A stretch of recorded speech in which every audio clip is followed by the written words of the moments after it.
오늘도 참 좋은 하루 주심을 감사합니다. 고난주간 둘째 날 새벽 기도회 예배로 나아가겠습니다. 찬송가 144장 예수 나를 위하여 함께 찬송하시겠습니다.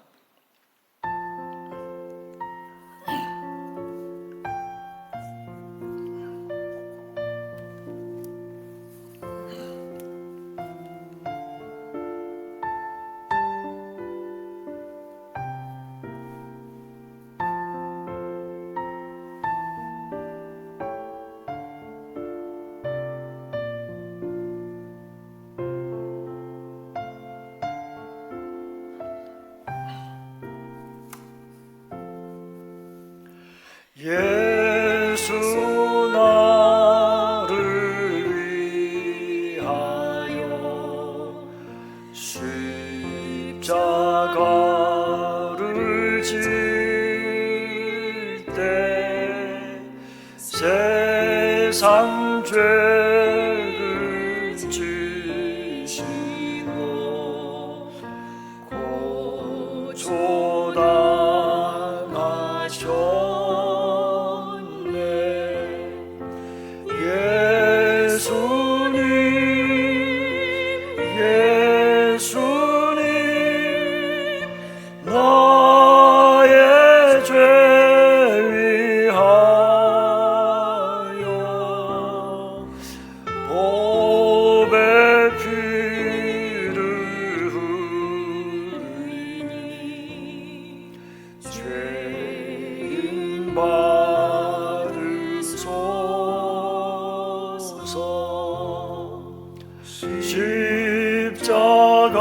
십자가를 지심은 무슨 죄가 있나 저 무지한 사람들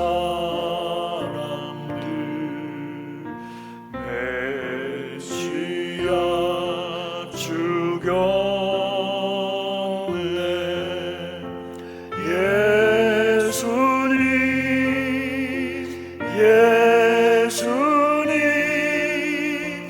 나의 죄 위하여 보배 피를 흘리니 죄인 받으소서.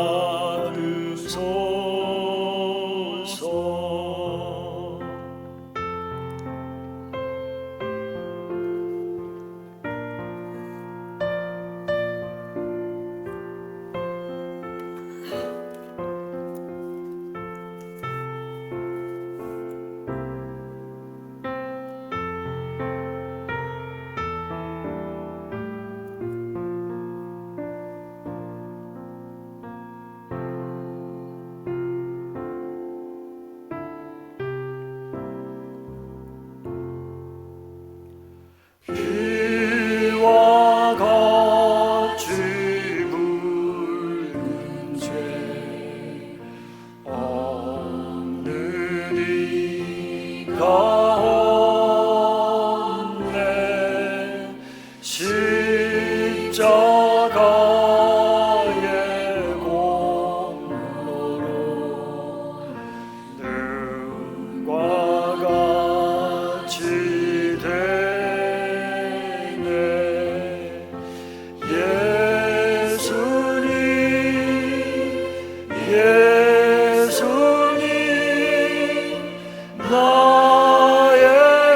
죄 위하여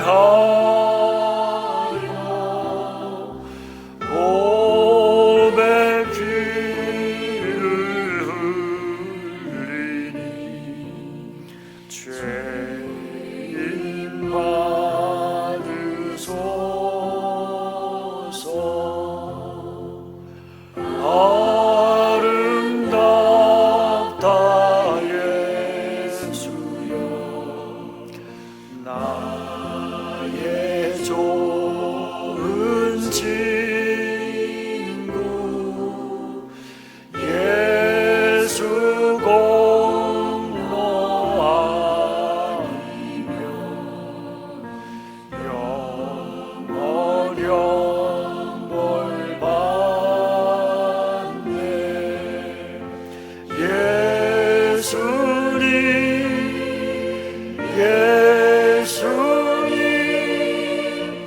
나의 죄 위하여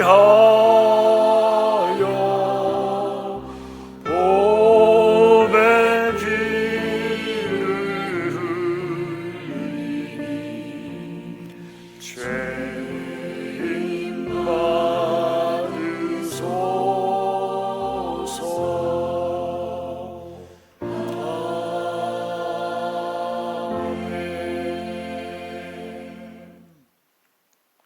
사랑하는 주님, 오늘 이 시간 또 고난주일 가고 있습니다. 주님께서 십자가를 지시기 위하여 예루살렘 성에 오셔서 또 종교 지도자들과 논쟁하실 때에 하나님 마지막으로 이제 하시고 싶은 말씀 하십니다. 아버지, 주님의 그 마음을 우리가 깨달아 알기를 원합니다. 주의 성령께서 이 시간에도 말씀을 통하여서 주님의 마음 더 알아갈 수 있도록 주님 비추어 주시고 깨닫게 도와 주시옵소서. 아버지 하나님, 오늘도 기도하는 모든 제목들 주께서 응답하여 주시고 무엇보다도 주님을 더 깊이 묵상하는 하루 될 수 있도록 주님 인도하여 주옵소서. 이 시간을 주님께 의지하옵고 예수님 이름으로 기도합니다. 아멘. 오늘 성경 본문 말씀은 마가복음 12장 1절로 12절까지의 말씀입니다. 제가 봉독하겠습니다.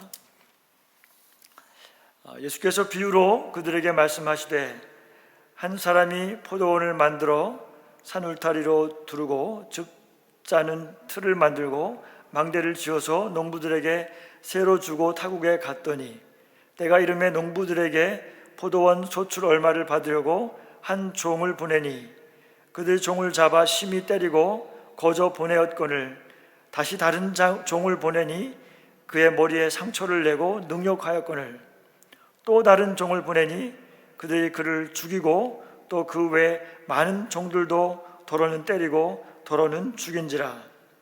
이제 한 사람이 남았으니 곧 그가 사랑하는 아들이라 최후로 이를 보내며 이르되 내 아들은 존대하리라 하였더니 그 농부들이 서로 말하되 이는 상속자니 자 죽이자 그러면 그 유산이 우리 것이 되리라 하고 이에 잡아 죽여 포도원 밖에 내던졌느니라. 포도원 주인이 어떻게 하겠느냐? 와서 그 농부들을 진멸하고 포도원을 다른 사람들에게 주리라. 너희가 성경에 건축자들이 버린 돌이 모퉁이의 머릿돌이 되었나니 이것은 주로 말미암아 된 것이요 우리 눈에 놀랍도다 함을 읽어보지 못하였느냐 하시니라. 그들이 예수의 이 비유가 자기들을 가리켜 말씀하심인 줄 알고 잡고자 하되 무리를 두려워하여 예수를 두고 가니라. 아멘. 오늘 말씀으로 마지막 기회라고 하는 제목으로 함께 말씀을 나누겠습니다. 오늘은 예수님의 포도원 비유 말씀을 함께 묵상하는데요, 이 본문 12장 배경을 보면 예수님께서 이제 이번 주 금요일에 십자가를 지시게 되는 바로 그 고난 주간이죠. 그 고난 주간의 두 번째 날인 화요일이 바로 본문의 배경이 되는 날입니다. 예수님께서는 당신이 이제 며칠 후면 십자가를 지게 되실 것을 알고 계셨습니다. 이제 예수님께서는 아버지께로 가시기 전에 마지막으로 종교 지도자들과 논쟁을 하십니다. 이날에 예수님께서 성전을 거니시고 계셨습니다. 대제사장들과 서기관들과 장로들이 예수님께서 가는 곳마다 항상 따라가 다니면서 그 고소할 꼬투리를 잡으려고 말씀을 듣고 있었습니다. 예수님께서 비유를 들어 말씀을 하십니다. 한 사람이 포도원을 만들어서 필요한 것들을 다 갖추어 놓고서 이제 농부들에게 포도 농사를 지어서 그 소출로 생활을 하도록 하고 또 그 중에서 얼마간의 세를 내도록 그렇게 계약을 했습니다. 그리고 주인은 타국으로 멀리 떠나갔습니다. 주인이 이 포도원을 맡긴 것은 농부들에게 일자리를 준 것입니다. 일할 수 있는 기회를 준 것이죠. 그것으로 그들이 먹고 살 수 있도록 그 배려를 한 것입니다. 드디어 수확 때가 되어서 주인이 소출을 받기 위해서 종을 농부들에게 보냈습니다. 그런데 농부들은 뜻밖의 반응을 보이는데요. 주인에게 새를 죽이는 고사하고 그 주인의 종을 두들겨 패고 돌려보낸 것입니다. 주인은 이것을 보고 아주 황당하고 매우 화가 났습니다. 이게 무슨 경우입니까? 그런데 주인은 이 황당한 일을 참고 다시 또 다른 종을 보내기로 합니다. 그런데 그 농부들은 또 주인이 보낸 종을 또 때립니다. 두들겨 패고 또 돌려보냅니다. 참 정말로 황당합니다. 그런데 그럼에도 불구하고 주인은 또 참고 또 다시 종을 보냅니다. 그런데 농부들은 이제 주인이 보낸 종을 때리는 정도가 아니고 아예 그냥 죽여버립니다. 참 말할 수 없이 악한 사람들이죠. 세를 안 내는 정도가 아니고 자기들 마음대로 이제 하겠다는 거죠. 그래서 주인은 이제 최종적인 방법으로 이제 자신의 아들을 보내기로 결심합니다. 주인이 매우 사랑하는 아들입니다. 아무리 악해도 주인이 보낸 아들만은 존중하리라, 공경하리라 기대를 했습니다. 주인은 농부들에게 계속해서 그동안 참아왔고 이제는 정말 마지막으로 기회를 주는 것입니다. 그런데 농부들은 그 주인의 아들을 작정하고 아예 죽여버립니다. 이 비유가 그렇게 이해하기 어렵지는 않습니다. 포도원의 주인은 누구입니까? 하나님이시지요. 또 포도원은 이스라엘 백성들을 가리킵니다. 또는 모든 사람들이라고도 할 수 있습니다. 그러면 농부는 누구입니까? 이스라엘의 종교 지도자들입니다. 주인이 보낸 종들은 누구를 의미합니까? 이들은 선지자들을 말합니다. 그리고 마지막으로 보낸 주인의 사랑하는 아들은 누구입니까? 그 아들은 바로 예수 그리스도이십니다. 비유는 아주 선명합니다. 종들을 때리고 죽이고 주인의 아들까지 죽인 자가 누구인지 금방 알 수가 있는 것입니다. 12절 말씀에 대제사장들과 서기관들과 장로들이 예수님의 이런 그 비유의 말씀이 바로 그냥 자기들을 가리켜서 말씀하시는 줄로 바로 알아들 수가 있었을 것입니다. 그래서 그들은 마음에 찔림이 있었겠지만 오히려 화를 냅니다. 그래서 예수님을 잡고자 했지만 무리들을 두려워해서 예수님을 그냥 두고 갔다고 했습니다. 오늘 이 비유에서 핵심적인 것 중에 하나가 주인이 종을 계속해서 보냈다는 것입니다. 이것은 구약 성경에서도 하나님께서 선지자들을 계속해서 보내셨음을 의미하고 있는 것입니다. 하나님께서 선지자들을 보낸 목적이 무엇입니까? 그것은 하나님의 뜻을 전달하기 위해서 하늘의 계시를 이 땅에 전달하는 통로가 바로 선지자들이 하는 역할인 것이죠.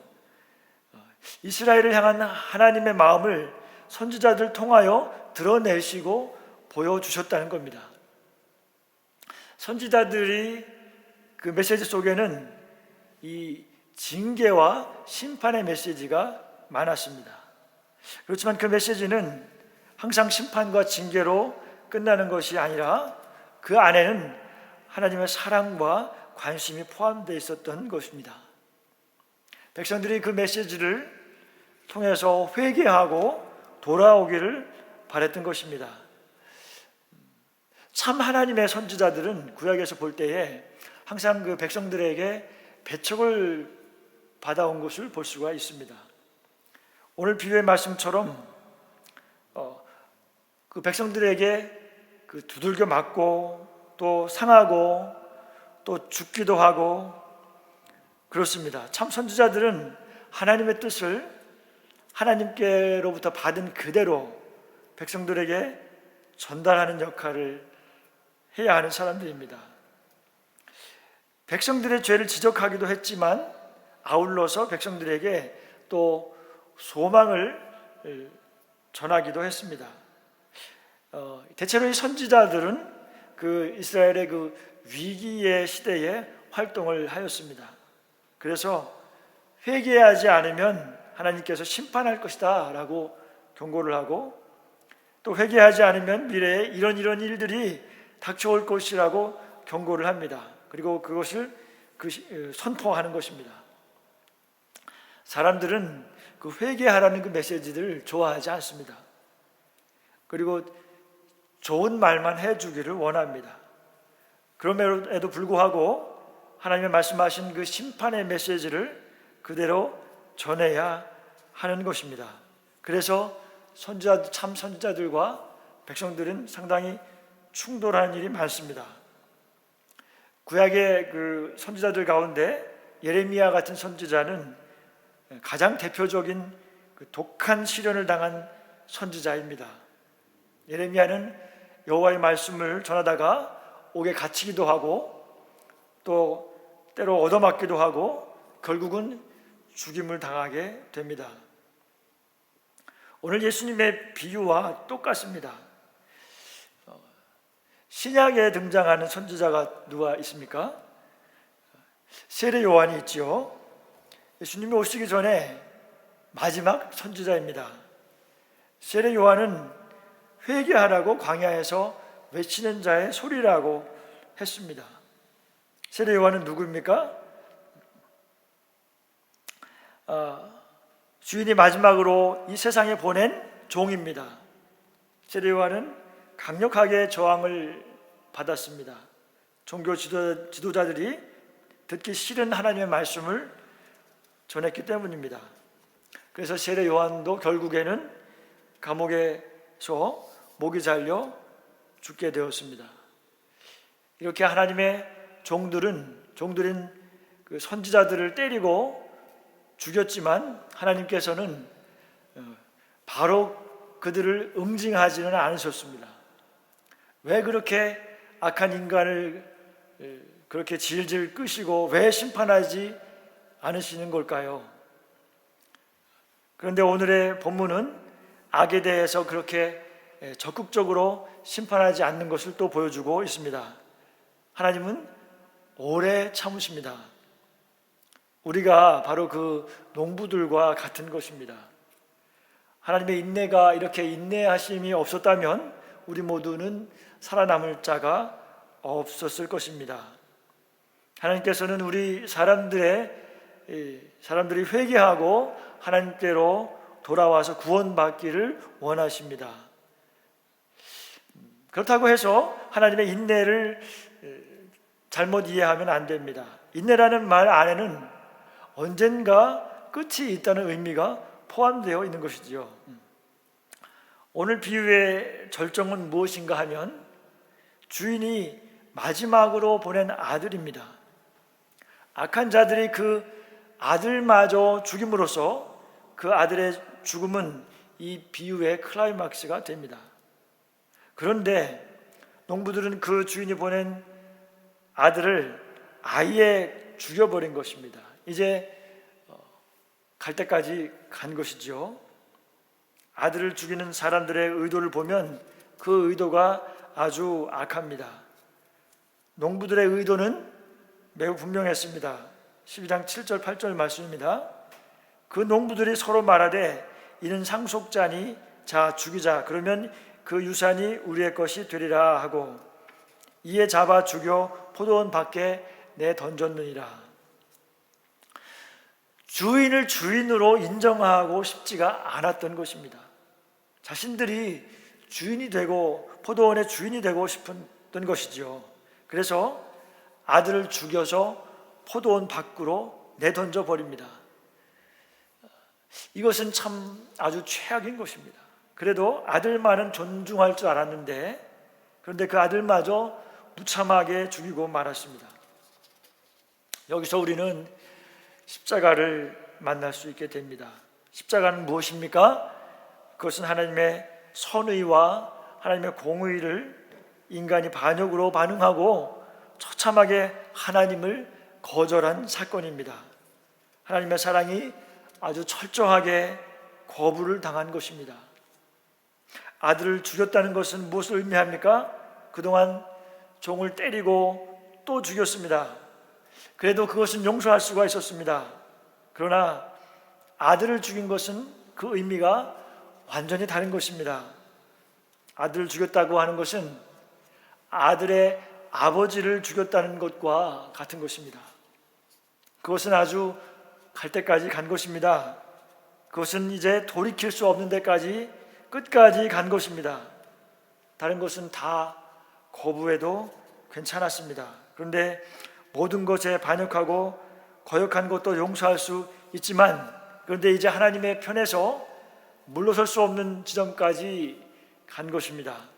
왜냐하면 그 아들을 보낸 것은 최후의 통첩과 같은 것이기 때문입니다. 아버지가 보여줄 수 있는 최상의 것이기 때문에 그렇습니다. 그래서 그것은 마지막 기회인 것입니다. 이 기회를 놓치면 더 이상의 기회가 없는 것입니다. 주인이 이제 할 수 있는 방법이 없습니다. 제발 이것만은 거부하지 말아라.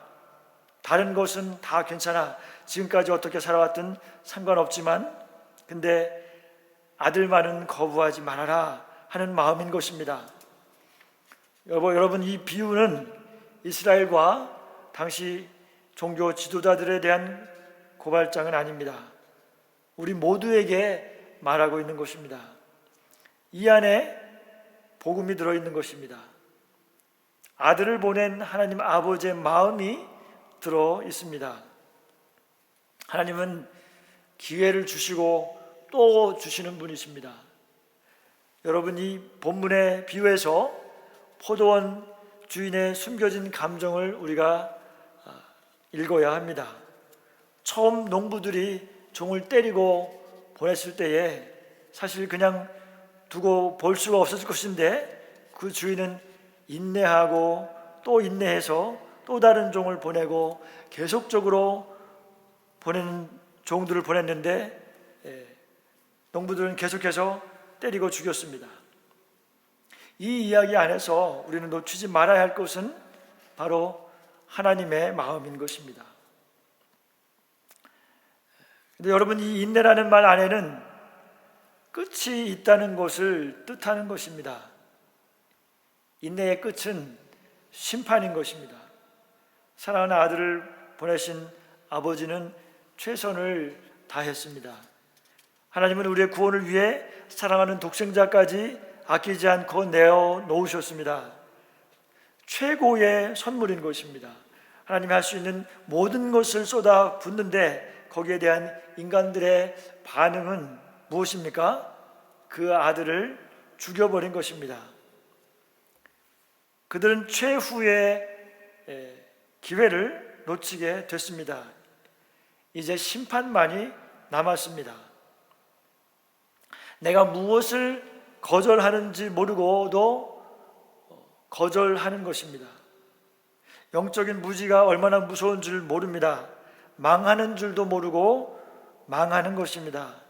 그 거절이 영원을 가르는 길이라는 것도 모르는 것입니다. 사람들은 보배를 보배로 알지 못합니다. 이것은 심각한 정도가 도를 넘어섭니다. 12장 10절 말씀입니다. 너희가 성경에 건축자들이 버린 돌이 모퉁이의 머릿돌이 되었나니 라고 말씀합니다. 오늘날에도 이 비유는 그대로 적용되고 있습니다. 예수님을 거절하는 문화 속에서 우리는 지금 살고 있습니다. 예수를 싫어하여 버림받고 예수를 부정하는 시대에 살고 있는 것입니다. 예수님 얘기만 꺼내면 갑자기 불편하다는 반응을 보입니다. 아주 알러지 반응을 하는 것입니다. 왜 사람들은 예수를 거절하고 부정하는가? 그 안에 깊이 들어가 보면 자신이 왕이 되고 싶고 자기 마음대로 살고 싶은 것입니다. 인간은 지금도 바벨탑을 쌓고 있는 것입니다. 그러나 그 바벨탑은 하나님이 용납하지 않으시기 때문에 결국은 혼란 속에 빠뜨리십니다. 하나님을 부정할수록 인간은 더 혼란 속에 빠지게 됩니다. 이 말씀에서 건축자들은 누구입니까? 그 당시에 종교 지도자들입니다. 머릿돌은 무엇입니까? 건물을 결정하는 돌입니다. 종교 지도자들이 버린 돌이신 예수님이 새로운 성전의 머릿돌이 되셨습니다. 예수님은 참 모든 이름 위에 뛰어난 이름이 되셨습니다. 그래서 새로운 성전을 위해서 머릿돌이 되셨습니다. 왜 인간은 하나님의 호의를 그렇게 거절하는 것입니까? 그것은 하나님의 목적을 이해하지 못하기 때문입니다. 잘못된 이해이기 때문입니다. 사람들이 자신의 목적에 빠져 있을 때 하나님의 제안을 거부하게 됩니다. 그 죄의 모습은 무엇입니까? 이사야 53장 6절 말씀에 우리는 다 양 같아서 그릇 행하여 각기 제 길로 갔거늘 여호와께서는 우리 무리의 죄악을 그에게 담당시키셨도다. 그릇 행한다는 것은 무엇입니까? 그것은 각기 제 길로 가는 것입니다. 어떤 사람은 자신의 길을 열심히 살아가는 것이 왜 죄가 됩니까? 라고 묻습니다. 그러나 그것은 죄입니다. 하나님 없이 열심히 사는 것이 죄입니다. 하나님을 떠나서 자신의 욕심대로 사는 것이 죄입니다. 하나님을 거절하는 것이 죄입니다. 하나님이 베푸시는 최고의 사랑을 거부하는 것이 죄입니다. 예수를 거부하는 것이 죄입니다. 복음을 거부하는 것이 죄 중에 가장 큰 죄입니다. 하나님의 독생자 예수 그리스도는 마지막 기회인 것입니다. 구원에는 다른 길이 없습니다. 사랑하는 성도 여러분, 지금은 은혜의 때입니다. 하나님께서 우리에게 다가오실 때는 어떻게 다가오십니까? 말씀으로 다가오십니다. 그 말씀이 내 귀에 들려지고 있다면 아직 은혜가 있는 때입니다. 말씀을 내가 받고 있다면 지금이 은혜의 때라고 말씀하십니다. 고린도후서 6장 2절 말씀에 이르시되 내가 은혜 베풀 때에 너에게 듣고 구원의 날에 너를 도왔다 하셨으니 보라 지금은 은혜 받을 만한 때요 보라 지금은 구원의 날이로다. 보라 지금은, 이 지금이라는 말 안에는 앞으로 언젠가는 끝이 난다는 의미가 들어있는 것입니다. 지금이 계속되지 않는다는 말입니다.